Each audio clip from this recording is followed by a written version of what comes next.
Ay guys, sa mga nagtatanong dito kung paano ito makuha, itong plus 150 na EXP. And then meron din itong ongoing na airdrop. Ito. So 24 days, no? And sa mga nagtatanong about sa SSI, staking sa SSI, kasi ito, if ever na meron kang SSI stake dito, ay pwede kang makakuha ng free airdrop nitong 30 million SUSU value tokens, guys, no? So pag-uusapan natin yan dito sa video natin today, sa mga nagtatanong dito and regarding sa SSI stake to earn airdrop dito, guys, no? Pero bago tayo dito magsimula, kung hindi nyo pa na-like itong video na ito, please like this video first, subscribe yung YouTube channel natin, turn on the bell icon para ma-notify kayo dito sa mga updates natin na ginagawa sa ating YouTube channel, guys. So step by step ko dito, guys, na bibigyan ng idea sa mga nagtatanong regarding dito kay SSI tokens as well as itong pag-claim nitong plus 150 EXP, guys, no? Ito na-claim ko na kasi nagawa ko na itong pinaka-task na ito, no? Pero doon sa mga nagtatanong, ganito yung pinaka step by step, guys, no? Itong EXP airdrop, guys, ay separate doon sa SSI stake to earn airdrop option, guys, no? So separate pa na airdrop ito. So ito ay merong 24 days para makapag-participate dito and makakuha ng free SUSU tokens, guys, no? And itong isang airdrop naman nila, which is EXP, annually naman itong bigayan dito, guys, no? So para malinaw, especially sa mga nagtatanong dito, no? Ngayon, ang kailangan lang dito, guys, is that pwede nyong puntahan itong official link, or if ever na meron na kayo ditong account, meron ditong option, guys, no? Bali, pwede nyong puntahan sa may starter pack, may option dito. And if ever man na directly nyo na gustong puntahan, lalay ko na lang sa pinaka-description ng video na ito. Like for example, this one, punta lang kayo. And then select mo lang itong airdrop official link app. So once na maselect mo yan, ay mapupunta kayo dito, guys, no? So dito, makikita mo yung airdrop allocation. Meron silang like for example 10 USDT na SSI tokens, pwede naman gamitin dito. Pero yung 10 USDT naman yon is pwede mong i-unstake, guys, no? On top doon sa allocation reward na makukuha mo na SUSU tokens. So ngayon, like connect your wallet lang. And then like for example dito, OKX wallet, connect, ayan. And then connected na. MetaMask pwede naman dito, guys, no? Phantom wallet I think pwede din. So pagkatapos niyan, acknowledge ko lang ito and accept, no?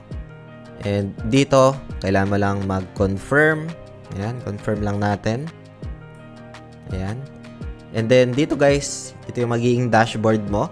So dito merong option ng buy and stake SSI, no? And kung sakali na magawa mo to, ma-unlock mo itong option na ito, guys, no? Ito.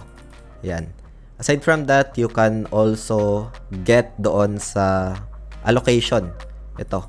Nung 30M na SUSU tokens, no? So, select mo lang ito. Ayan. And then, mapupunta ka dito, no? Kailangan pala dito, guys, is USDC na base.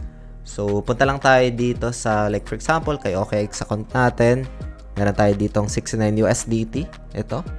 Ayan. So, like, for example, USDT lang ito. Kailangan kong bumili ng... This is only, guys, an example na, again, sa mga nagtatanong, hope I acknowledge your questions dito. And, again, this is not qualify as an investment or financial advice, guys. I'm just sharing my experience lang dito as well as sasagot ko yung questions nyo dito, no? So, like for example, 10 USDT, 10.5. Ayan. Market ko na ito para mabili kagad. Ayan. And then, buy USDC. And then, yun. Meron ka na dito, guys, USDC, no? Ayan. So, ngayon, i-withdraw ko lang ito. Punta lang ako dito sa assets, tapos withdraw. And, sa cellphone, guys, pwede naman, no?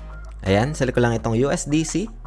And then, balik lang ako dito sa SSI indices ko na account. And then, ikakopy ko lang dito yung pinaka-address ko, guys, no? So, dito sa taas, makikita mo naman. Tapos, copy address. And pagkatapos yan, balik lang ako dito. And hanapin ko lang dito, guys, sa network yung base. Ito, no? Ito. And then, address, paste ko lang siya dito. Then, like, for example, 10 USDC, meron lang 0.1 na pinaka network fee. Ayan. So, 10.1 para 10 USDC yung makukuha ko dito, no? So, next ko lang ito. And confirm. And then, confirm ko lang. Yun. So, USDC on the way. Wait ko na lang dito, guys, na mag-reflect, no? Kasi makikita mo naman siya dito once na mag-reflect na yung USDC, no? So, any of this, guys, na na-select mo dito. Pero you can also check nung reward tab dito, guys, no? Para mas magkaroon tayo ng idea kung ano yung sa tingin ko na medyo okay yung APY. So select ko lang dito sa reward or maybe dito sa stake to earn pala. Ayan. Kasi dito guys makikita mo kung ano yung mataas na reward, no. So right now nasa mem.ssi. So balik lang tayo dito sa may buy tab. Ayan. And then select lang natin itong mem.ssi, no. So wait na lang natin na mag-reflect yung USDC dito. Ayan. So nandito na guys yung 10 USDC natin. Pro tips din dito guys. Meron ako ditong small base Ethereum. Ito. Ayan. Sa pinaka-wallet ko. If ever man na magkaroon siya ng confirmations ng network fees, no. If ever na mag-execute ka dito ng transactions, no. So like for example, ito mem.ssi. So max ko lang ito. And then like for example, buy. And then approve and confirm. And then dito, ayan, 10 USDC. Or you can just input naman if 5 USDC, pwede naman. Pero this time, ay i-max ko lang dito. Gagamitan ko siya ng 10 USDC as an example lang ito guys, no. And then confirm amount. Confirm. And wait na lang natin dito na mag-proceed yung transactions or confirmations dito. So pagkatapos nyan, confirm lang natin to guys. Meron tayo makukuha na 20.18 mem.ssi guys, no. So I think nabawas na siya doon. Ayan. So dito guys, meron na tayong pinaka mem.ssi. We can just stake to earn dito. And then hanapin lang natin dito yung mem.ssi. Ayan, kasi meron siya ditong 57%, no. And then max ko lang ito. And then stake. And then max ko lang dito. Ayan. Confirm amount. Ayan guys, as mentioned, kailan meron kang pinaka base Ethereum, no, for the base network fee para mag-proceed yung transaction. So confirm. Ayan, so approving na yung pinaka transactions dito. And that time guys, ayan, confirm ko lang ito, ay ma-stake na siya dito, no.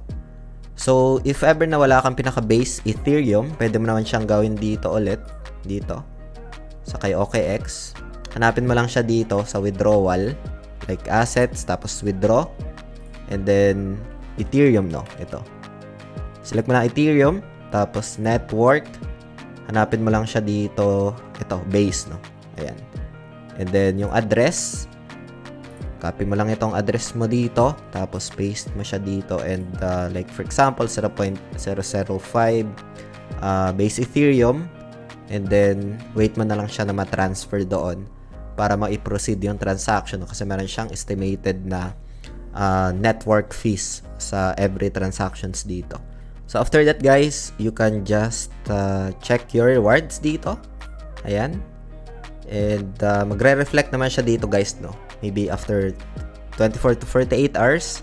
And kung gusto mo naman na i-unstake yung 10 USDC na nilagay mo dito, aside from the SSI dito guys, no, pwede mo din i-unstake yun. But disclaimer lang, meron siya ditong, I think if I'm not mistaken, 14 days, no. Ayan, bago mo siya dito ma-withdraw, no. Ito yung option. So you can just unstake and it takes 14 days. Pero sa end ko kasi ay farming pa rin ako dito. Maybe after the farming stake to earn airdrop dito, i-unstake ko na yung SSI tokens ko dito para mai-convert ko siya papunta sa USDC ulit, no. Aside from that, I can get Susu tokens dito. So like for example, this one. Meron ako na-claim dito guys during season 1, no, ito. 448.22 na SSI, stake to earn airdrop guys, no. So yun, hope you get some insights dito sa mga nagtatanong. After that, you can just claim na yung option dito alongside doon sa kanilang ongoing na Epoch to SSI token airdrops dito, no, which is ito yung pinaka price pool right now. Merong 24 days remaining dito sa kanilang campaign na ito guys, no. So hope you get some insights dito sa mga nagtatanong. Sana nakatulong itong video na ito. Maraming salamat ulit sa panunood. Ingat tayong lahat. Peace out. Bye for now.